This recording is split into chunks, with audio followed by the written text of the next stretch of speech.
Back in April-ish, my girlfriend and I, were having sex 2 to 3 times a day. We live in an apartment together, she's been taking online classes for her master's and I'm working from home since the lockdown started. At some point, she got really busy and tired with a project, so we obviously stopped having sex temporarily. Since it's gotten over though, which was nearly 4 months ago at this point, she's turned me down every time I've tried to initiate or set the mood for sex. I have never pressured her. I usually wait a couple of nights before asking again when she tells me she's not in the mood, which turned into waiting a week, which turned into waiting 2 weeks. At this point I'm really concerned. We've never gone anywhere near 4 months without sex before. We've both always had pretty high sex drives. At this point it's important to note that I do not press the matter or pester or pressure her in any way. The moment she says she's not in the mood, I back off immediately. I don't think I've fucked up anywhere because she's always quite apologetic when she turns me down.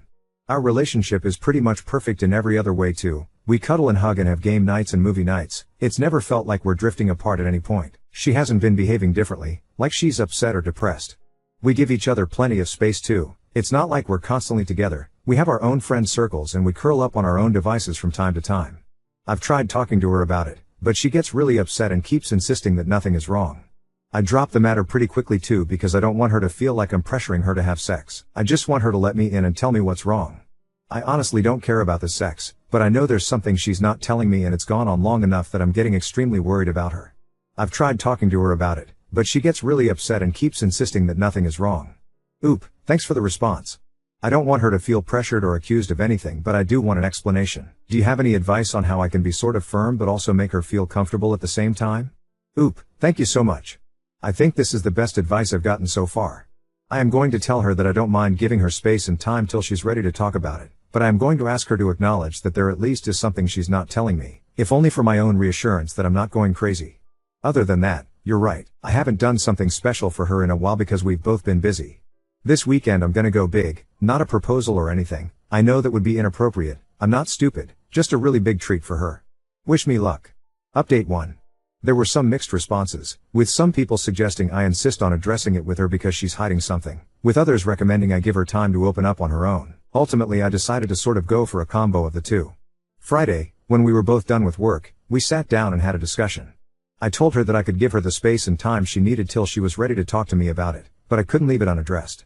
She needed to acknowledge that there at least was something that she didn't feel ready to tell me, and that was fine, but she at least needed to acknowledge its existence, if only so I stopped feeling like I was going crazy. She started sobbing when I was done and then she started explaining everything. Some background that I didn't mention in my previous post because it didn't really seem relevant is that my girlfriend has PCOS. One of the consequences of this is that she finds it very difficult to lose weight and has been insecure about her body for most of her life.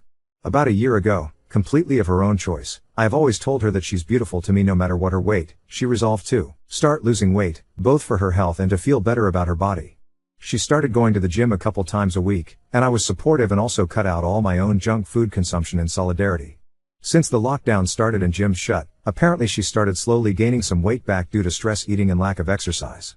I am ashamed to say I did not even notice that she was torturing herself over her weight all this while. She admitted that she stopped having sex because she was terrified I would stop finding her attractive after seeing her naked. I reassured her that I think she's gorgeous and attractive no matter what, and I tell her this every day, but she was afraid that would have changed once I saw the weight she had put on. The rest of the conversation consisted of me reassuring her that she's beautiful and her appreciating but not really believing me. After a bit, she asked me to change the topic, and I reluctantly agreed. We had a fairly quiet dinner. She was a little sad and relieved at the same time at having told me, I think. And I was busy scheming. The next morning before work I told her she looked lovely again and she gave me a wan smile, like she appreciated it but didn't really believe me. But that was okay. I was gonna convince her. I asked her to pick up the groceries that evening because I was gonna have a meeting run late. The moment she left home, I got to work. I dug out some fairy lights and a bunch of candles from storage and started setting them up in the living room. Made a couple of playlists and charged the speaker. Snuck down to the florist and bought a giant bouquet. Some more background, I hate dancing because I suck massively at it, while my girlfriend loves it. She used to go dancing every month or two with her girlfriends before lockdown. I'd join in sometimes because it was worth how happy it made her, but she definitely missed it way more than me. So when she got back, naturally I greeted her with what were probably the most ridiculous dance moves in the history of mankind. I'm not gonna lie, folks. She laughed. She laughed a lot. She took a short video, and we both laughed while watching it later. My movement resembled a 5-year-old practicing kung fu more than it resembled dancing, and I had stuck a rose in my ear for maximum ridiculousness. Totally worth it, though. I have no idea how she ever thought she's ugly, her smile is just so fucking radiant. We danced like idiots for a while before I switched to the slow dance playlist. It was definitely the happiest I'd seen her in a long time. I'd been a bad boyfriend and somehow missed how much she missed everything else. I should have done it months ago. I told her all this. Told her she's the most beautiful woman in my eyes and always will be, and yeah, we had sex. Last night was all about her. She needed to feel special and I had been missing that for too long. I offered to make dance nights a weekly thing afterwards. Kind of as a substitute for the workouts she's been missing, if she wants. She tore up a little, she knows how much I hate dancing. She told me that wasn't necessary. Apparently sex is just as much of a workout as dancing. And we have a lot of missed workouts to catch up on. I'm certainly not complaining. In all seriousness though, I'm gonna dip into my savings a little and order a home treadmill. She can't afford one right now because of college bills, so I'll surprise her with it. Smile. Thank you to everyone who helped me out with their advice. Edit. Oh wow, I am completely overwhelmed by the outpouring of love and support here. Thanks for all the awards. I just logged back into this account but I promise I'm going to read each of the replies. One thing I saw pop up a couple of times that I just want to reassure you guys about is that she's mentioned wanting a treadmill but not being able to afford one several times in the past, so I know she wants one. However, I figured that it's dumb to take the chance, and one surprise was good enough, and if there's anything this whole experience has taught me, it's the importance of communication. So I'm going to bring it up at dinner tonight that I comfortably have enough saved up to purchase a home workout machine. Since I saw cycles/ellipticals being mentioned, we'll figure out which one we want, and that I'd love to buy one for our home for both of us to use. Thank you all so much once again for your advice. Edit 2. RIP me, lol, the comments are coming faster than I can read them now. There's no way for me to reply to every one of them, unfortunately. There are a lot of fantastic suggestions for diets, exercise machines, dance classes and everything in between, so thank you so much for all of them. She has a great endocrinologist, whose advice she will ultimately be following, but there are some great points to bring up with him. It is really touching and overwhelming to see all this support. Thank you all so much. Final edit, she loved the idea of getting some equipment to do our workouts at home together, so we're going to sit down and do our research tonight before picking the one we like most. We've gotten some fantastic advice here and we'll be looking at ellipticals, bikes, rowing machines, just dance on the switch and a bunch of other stuff that you guys suggested. To all the people who commented to insist she's cheating on me because I'm a simp, Lamau, thank you for setting the exemplary standard for being macho. Insulting strangers online is so delightfully masculine. The lovely folks who told me to dump her because she's fat get the disappointing but not unexpected shitheads shout out as well. For the overwhelming majority of people, though, I am just breathtaken by the kind and supportive comments we've gotten. Thank you for the treasure trove of advice and LPTs, and all the love.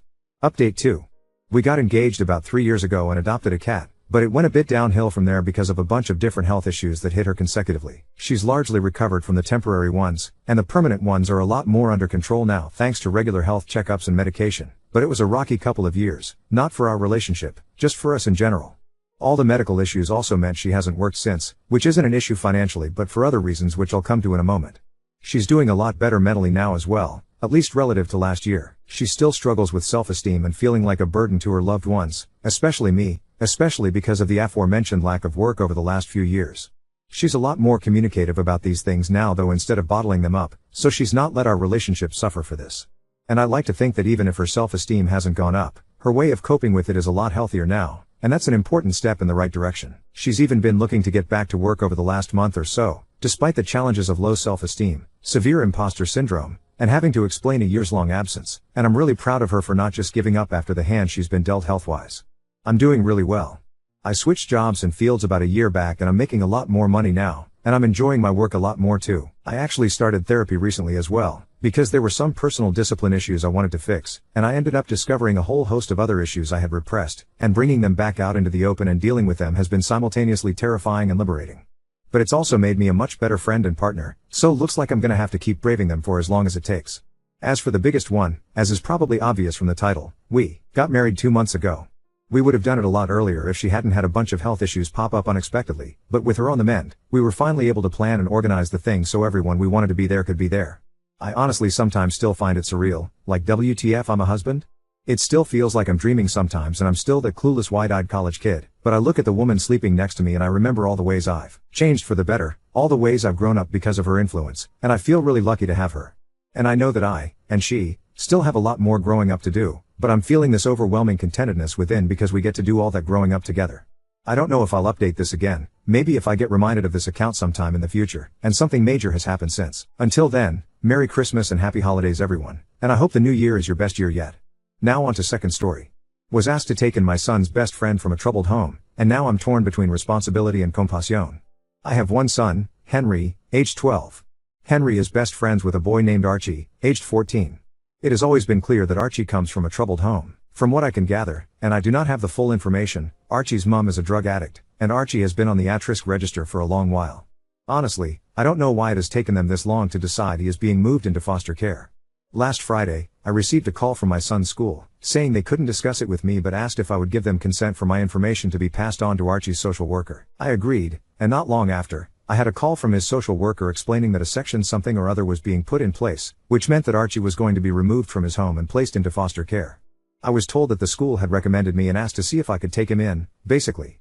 They said it would likely be long-term until he turns 18. I honestly didn't know what to say. I was in shock.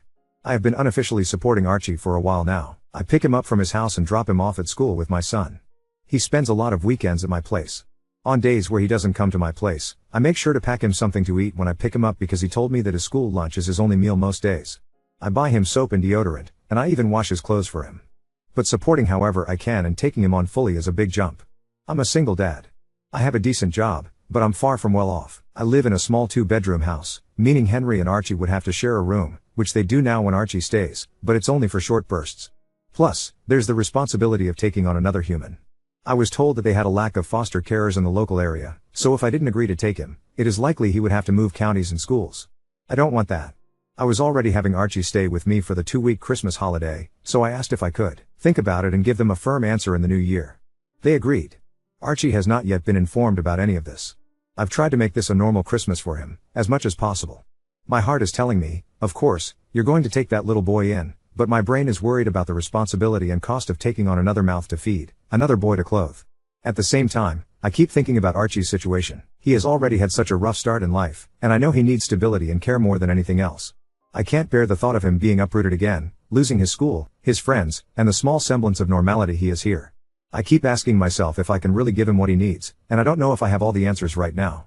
I've always taught Henry the importance of kindness, and I see how much he cares about Archie too. Part of me feels that this might not just be me taking on more responsibility, it's also about giving him the chance to grow up with a sense of love and belonging. So, I suppose I'm left balancing what's practical with what feels right in my heart. And I'm leaning towards saying yes. I spoke to my own mom about it, and she thinks it's an awful idea. She's worried I'm biting off more than I can chew, especially as a single dad. She reminded me that I already have a lot on my plate with work, the house, and raising Henry on my own. She said that taking in another child, especially one with a difficult background, would add stress and might affect my ability to provide for Henry properly. She didn't say it outright, but I could tell she's afraid this might make life harder for all of us, including Archie. I understand her concerns, honestly, I do. But I can't imagine just turning him away when he needs help the most. I told her that I haven't made a final decision yet, but that I need to think about what's best for everyone involved, not just what's easiest. And I haven't even discussed any of this with Henry yet, which will be a huge factor in my final decision. Update 1. When I was asked to take in Archie, at first I felt honored. Then I felt worried about everything. I am quite an anxious person in general, and my thoughts were flooded with concerns about whether I'd be good enough to support Archie in the way he needs. I love my mom, but she didn't help. I think I get my anxiety from her, although she has it on a much higher scale than I do. Every possible thing that could go wrong, she was texting me about all week. You're already stretched thin with work and Henry. You won't get one-to-one time with Henry anymore. How will you afford everything? These are real concerns, and I'm glad she brought them up because they gave me the opportunity to think about how I could mitigate them. A few of you mentioned the fostering allowance, which I knew about, but I couldn't find any concrete information on how much it would actually be. Every source online seemed to give a different answer, but none suggested it was very much. However, as some of you advised, I called the social worker's office and said I was seriously considering taking in Archie, which they were thrilled about, but I needed to understand the finances first to see if it was feasible. They said they couldn't provide exact numbers, as every case is different and it isn't decided until a placement is found. However, they told me the minimum would be around £190, about $240 US, per week, and that it would likely be completely tax-free. Additionally, I'd receive a significant discount on things like council tax. That was honestly a lot more than I expected, and much higher than most of the figures I'd seen online. They also put me in touch with some other foster carers who answered my questions, which was incredibly helpful. This week has been very busy. I worked out my finances, added the estimated fostering allowance, and calculated how much Archie would likely increase my expenses. It worked out that I'd actually have a surplus compared to my current situation.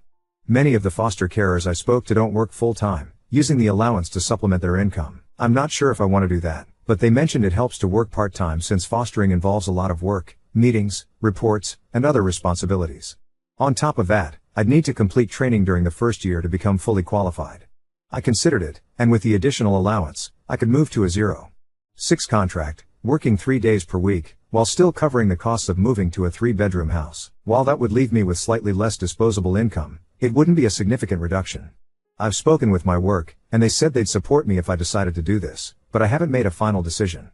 I don't want it to seem like I'm taking advantage of Archie's allowance. After sorting out the finances, I needed to talk to Henry. This was honestly the most important part of my decision. If Henry said no, I'd struggle to go ahead with it. I took him out and explained the situation. I didn't go into the details of why Archie is going into care, as it's not my story to tell, even though Archie himself has been open about his rough home life. I discussed the potential challenges: less one-to-one time, less privacy, at least in the short term while we find a bigger house, and so on. Henry was incredibly supportive. He said that he and Archie had talked about how they both wished Archie could come and live with us. I told him not to mention anything to Archie yet until I had the chance to speak with him, and he agreed. Yesterday, I arranged for social services to come over. Archie, his social worker, and I sat down to talk. They told Archie he was going to be placed in foster care. Archie cried a lot, I cried a lot, and he asked to see his mom, which the social worker said they'd arrange as soon as possible. In that moment, Archie didn't seem like a teenager, he seemed like a small child whose world was crumbling. Then they asked Archie if he'd want to stay with me. Although he was still distraught about being in care, he said he'd love to stay with me. We discussed what it would mean and how it would affect us. Afterward, Archie and his social worker spoke privately, and then the social worker and I talked. They expressed how thrilled they were about my decision and said they were pleased I planned to move to a bigger house soon, as Archie would need his own space, which I fully agree with. Normally, the boys spend most of their time upstairs playing Xbox, but later that day Archie came down and asked if we could watch a movie together. He sat next to me, rested his head on my shoulder, and said, "Thank you for letting me stay with you." Writing this, I can feel tears welling up in my eyes again. I put my arm around him and said I'd always be there for him. Today, Archie seems a little down, which is entirely understandable. I honestly expected him to take it harder than he has. To cheer him up, we're going to see the new Lion King movie, even though I hate those live-action films, but this is for Archie, and then going out to eat, letting the boys choose where. I might return in a few months to give an update on how things are going. Update 2. It depends. This is called a friends and family placement in England, when social services have decided it's in the child's best interest to be placed with a familiar person rather than a traditional foster placement. Friends and family placements can have more of a loose set of restrictions than a traditional placement. But OOP would only be cleared to take in Archie. He wouldn't, for example, be able to take in another child unless he decides to do full training. They would be able to make choices that would be different compared to a traditional foster home. For example, social services has to weigh up there are no local foster homes, meaning his schooling would be disturbed, would lose friends and support network. How would that impact him? With having to share a room. Especially considering Archie has already been sharing a room regularly.